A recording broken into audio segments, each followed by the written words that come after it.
Good evening and welcome to the back to school night for Douglas Middle School for the 2020-2021 school year. Things are going to look a little bit different because this year is a little bit different. So in a second, I'll give you a walkthrough of tonight's events. First, I'd like to welcome and thank any of our school board trustees, our superintendent, Tom Pritchard, any of our district office administration who are watching with us tonight. I'd also like to thank our site administrative team, our vice principal, Tina Morell, and our counselors, David Scalari, Maribel Quintana, and all of the staff and faculty who help make all of the amazing things that happen at Douglas every day happen. All right, so tonight's agenda. First, we have this presentation, which will go from 5:30 to 6. We're going to go over some school policies and expectations, a little bit of Title I information. Then from 6 to 7 tonight, you'll have time to visit our virtual classrooms. Each of our teachers and departments has put together a virtual tour and presentation for you. I hope you'll take the time to watch their videos and see all the great things that Douglas has to offer. From 6 to 7:30, Ms. Morell and I will be available in an open Zoom in case you have questions, want to come by and introduce yourselves, or just want to see what we look like. And then from 7 to 7:30, all of our teachers will be available in their departments in open Zooms for you to pop in, say hi, and ask whatever questions you may have. And that will bring us to the end of our night. All right, so let's start with going over our Lion Code. This is the code that we live by at Douglas. We expect our students, our staff, and everybody on site to be safe, be responsible, and be respectful. Our focus, as always, is to consistently give our students opportunities to strategically process the content that we're asking them to learn, using writing, inquiry, collaboration, organization, and reading, to ensure that all students on this campus have equitable access to college and career readiness. Our goal is to make sure that they are ready for what comes next when they leave us. And what comes next is high school, and after high school is the real world. So we want to make sure that they are prepared for both of those. So in order to do that, we are using Wicker in every class. Wicker is a set of strategies that we have borrowed from the AVID program that focuses on making sure that we embed writing, inquiry, collaboration, organization, and reading into everything that we do. We're working on learning how to implement universal design for learning as a site. This is designing lessons that are inclusive for all learners, all learner types, and making sure that there are access points for every kid in every lesson. We're also being very intentional and consistent about our use of our planners and our platforms. Because we're in remote learning this year, we have lots more technology to deal with. So we're trying to be very intentional about how we use which programs and when we use them. So you've gotten lots of information from teachers about how to access classwork, how to access assignments, how to turn things in, and this is all part of that. We also want to make sure that we recognize our students for their growth and for their successes. So this year we will continue with our honor roll, our top lion, and our club lion rewards and acknowledgments. Right now, student engagement looks a little bit different than it has in the past. Student schedules also look a little bit different than they have in the past. Our week is organized so that our students get the most out of every interaction with teachers and still have time built into their day where they can get some independent work done, ask for help, maybe attend some tutoring, maybe a club activity or two. So Monday every week, all classes meet. This gives teachers a chance to set up the expectations for the week, see every kid on day one, and then the rest of the week they rotate through block periods. So they have a solid 75 minutes where they can work on the curriculum and instruction for each subject area. They get an hour for lunch every day, and every day, Monday, Tuesday, Thursday, and Friday, they have 40 minutes in the afternoon for asynchronous time, or asynchronous learning and coordinated student support. That is the time where teachers will schedule intervention, small group work. Kids can ask their teachers to meet to talk about projects or go over something that was covered in class. We also have every morning 1 hour between 8 and 9 where students can just get ready for their day. So finish that reading that they need to do for their English class, get that math homework done, email their teachers and ask for clarification before they turn in a project or an assignment. So the beginning and end of each day is really about helping kids get themselves organized, focused, and giving them time built into the day so that they can get their work done and find the help that they need if they need it. All right. So how else can we engage students during this remote learning time? Asynchronous time, as discussed, this is when they should connect with those teachers. This isn't free time, it's study time. We also have clubs. We still have AVID, our science club, and our Brown Issues Club. We may have other clubs coming. We're just trying to figure out how to do that remotely, so stay tuned. We will have after-school athletics, hopefully in the spring. We do not right now because of county regulations, but we're hoping to bring everything back in the spring. We've got Homework Club, which starts this week. It's virtual, so Zoom links Monday through Thursday. Each day is a different subject focus, so students should look at the schedule, figure out which subject they want or need help in, and visit on that day. Any day during asynchronous time, they can get help on any subject, but Homework Club after school is subject specific. We also have assemblies, rallies, and activities throughout the year that our leadership and web programs put on. These are super fun, super informative, and help really tie everybody together here at Douglas. So we're very excited about those. All right. So our expectations of students during remote learning are pretty similar to what we expect of them when we are in person learning. We expect our students to attend class and complete assignments just like you would if you were coming to campus. Though because you're not coming onto campus, we ask that you have your cameras on and your mics muted when you go into class. We know sometimes it's just not possible to have those cameras on, but really it makes it so much easier for everyone, including you, to gauge your learning, to keep engaged with the activities, to participate in class if we can see your face and you can see ours. Kids should use your planners. Keep yourself organized and on track to be successful. Just because everything's taking place on the computer doesn't mean you shouldn't write things down. Writing things down helps your brain remember them, so use those planners. Communicate with your teachers. Sometimes things are confusing, sometimes things are hard, sometimes life happens and you can't get stuff done. Don't ignore it. Don't pretend like you're going to get it done. Let your teachers know what's going on and what help you need from them so that they can help you stay on track. Behave appropriately during your live class time. That means no interruptions, no music, no silly faces, no distracting behaviors, dances on the camera, unless, of course, that's what your teacher's asking for. Help everyone learn by being responsible with your time and staying focused on your learning. And use that asynchronous time. That's time for you to meet with your teachers, get those projects done, work with a small group, or ask for help. Again, it's not free time. Your school day starts at 8 and ends at 3. Because we've included time for you to be able to get that help and get that work done. Okay, so use it wisely, please. All right. At Douglas, we have a lot of support services for our students, and that hasn't changed just because we're in remote learning right now. We still have our one fabulous assistant principal, Ms. Morel. We have our two fabulous counselors, Mr. Scolari and Ms. Quintana. We have a school nurse, school psychologist. We have a wonderful student leadership and ASB program. We have web mentors. We have a positive behavior intervention and support system. We have a number of students with IEPs and 504s and case managers who handle all of that to make sure that they're getting exactly what they need in class and on campus. Behavior contracts, clubs, and activities. We have tutors for migrant ed, tutors for AVID, UC Davis mentors. We're still involved with EAOP, and we provide interventions for students struggling with attendance, interventions for students who need help with academics, and after-school enrichment programs as well. So whatever you need, we've got something for you. Just let us know. We do have a PTA and we need more members. So our meetings are once a month. It's super easy to get involved. There'll be a form linked on the site for you to sign up if you're interested. The meetings are once a month, 6 to 7. Usually they're in the library, but during remote learning, they'll be through Zoom. As soon as we know who's wanting to be involved, we'll send out the meeting schedule.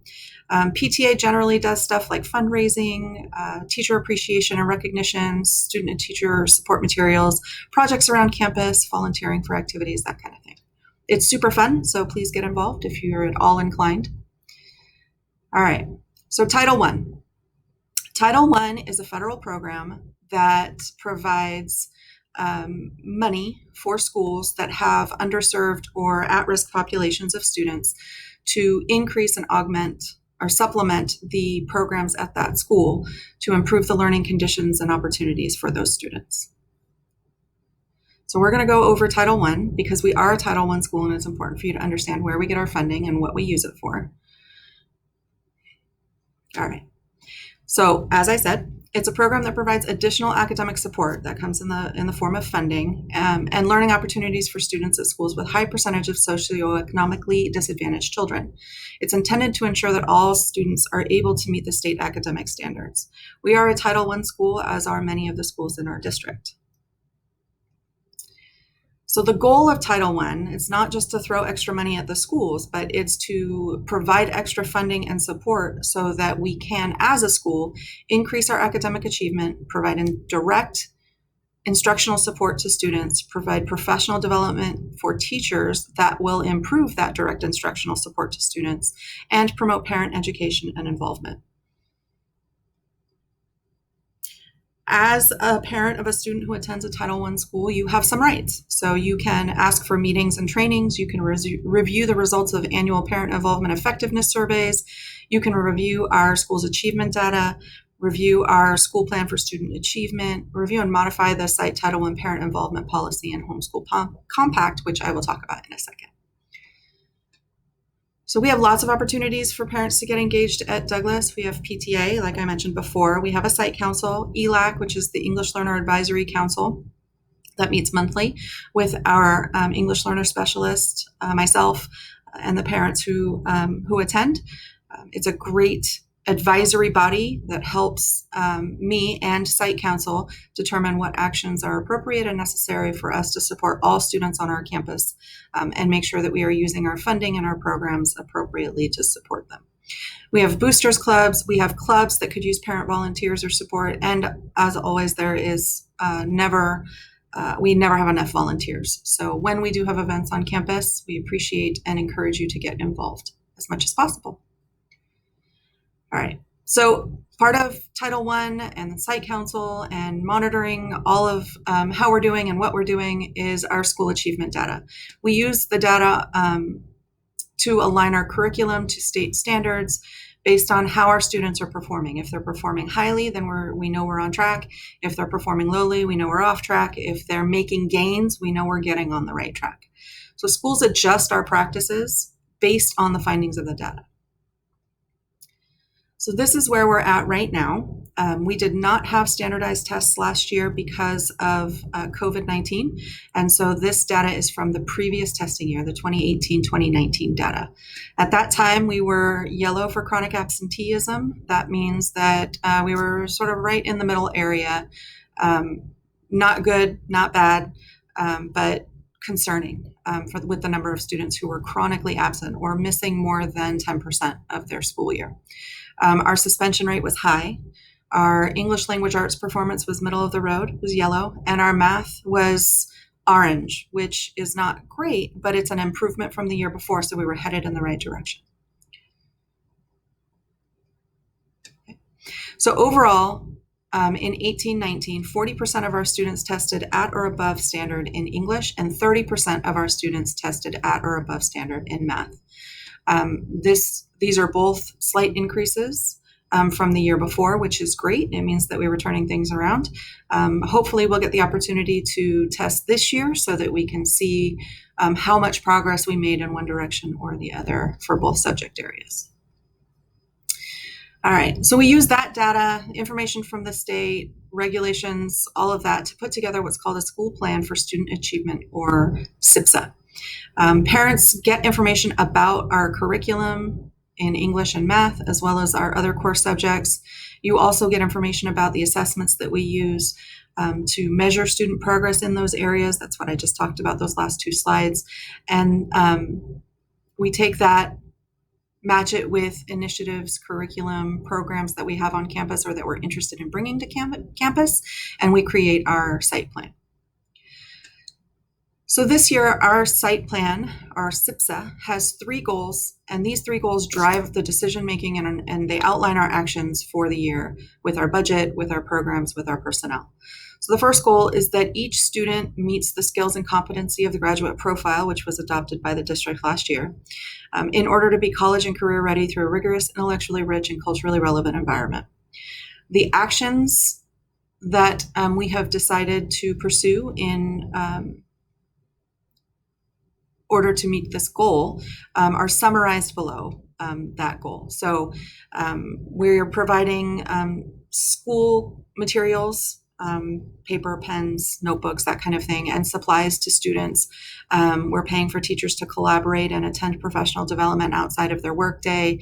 We're funding the AVID program on campus. We've expanded our elective class offerings to include a module program for career exploration. We've got academic planning and counseling services available to students. And then we've got a number of student events and career exploration opportunities planned out for the year. And that's not all of the things that we're doing, but that's the summary. Our second goal is that each student's individual social, emotional, and academic needs be met through quality first instruction, enrichment, intervention, and in a safe and supportive environment. So our actions toward meeting that goal are, again, that we're providing school supplies for all students. We've got PBIS in place, MTSS. PBIS is positive behavior intervention supports. So those are the things that we do to encourage positive behavior to continue once we recognize it. MTSS is multi-tiered system of supports. This is our intervention system. So when we recognize that a student is struggling, our MTSS structure kicks in and we determine which intervention is best suited for the difficulty the student is having and who should be responsible for making sure that intervention gets provided. That is part of our Tier 2 and Tier 3 monitoring and support of students, which is listed lower down on the list. We have a directed studies class to support students who have IEPs and make sure that they are not only able to access the core content of the classes that they're in, but also that they're developing those skills they need to be successful later on and outside of school. And we've got counseling and mental health supports available for students, and we've got lots of student activities and events planned for the year as well. Our third goal is to accelerate the academic achievement and English proficiency of each of our English learner students through assets-oriented approach and standards-based instruction. So this goal particularly focuses on our English learner population.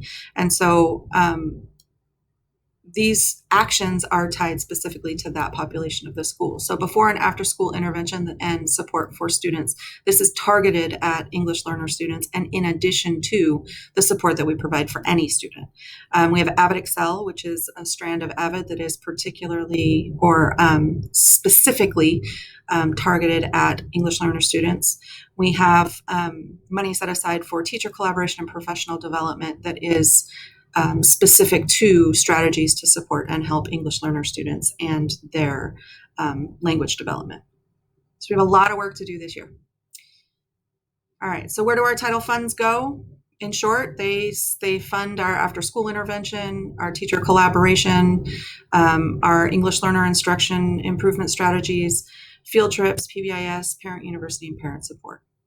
Field trips this year will look a little different. We're looking at doing virtual field trips, but more info will come on those from the teachers who are going to conduct them.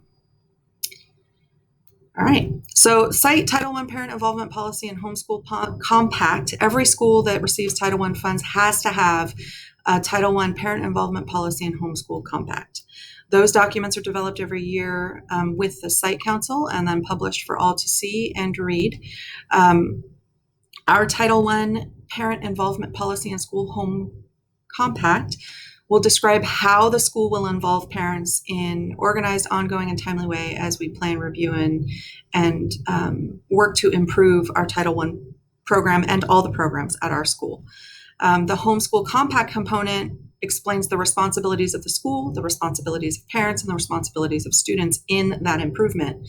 So once we have our first Site Council meeting of the year, then those documents will be posted on the website and available for you to review. Speaking of School Site Council, our first School Site Council meeting will be held via Zoom on October 7th from 5 to 6 p.m. Our agendas will be posted the Friday before each meeting on the website and here on campus if you'd like to review them. All right, so this brings us to the end of our presentation. That's a little bit about all the things that are going on at Douglas this year. If you want to stay informed, there are lots and lots of ways to do that. We rolled out Parent Square this summer, and I send weekly messages and updates through there every week. You can also send us messages through Parent Square. We have our school website that is updated regularly. We have Facebook at Douglas Middle School, Instagram at dms.lions, Canvas. Teachers are sending messages and updates through Canvas to students. Parents, you're going to get access soon. You should be hearing about that in short order. Aries is where you go to check for grades, attendance, and teacher contact information. And if you need to get a hold of anybody, all of us have email. Any and every school employee has an email, and it's their first name dot last name at wjusd.org. And then there's our phone number. You can reach us in the office at 530 661 666-2191. Sorry, I forgot my phone number there for a second. And that's it. If you have any questions, we'll be available in the Zoom starting at 6. Hope you have a lovely evening, and thank you for joining us. Go Lions!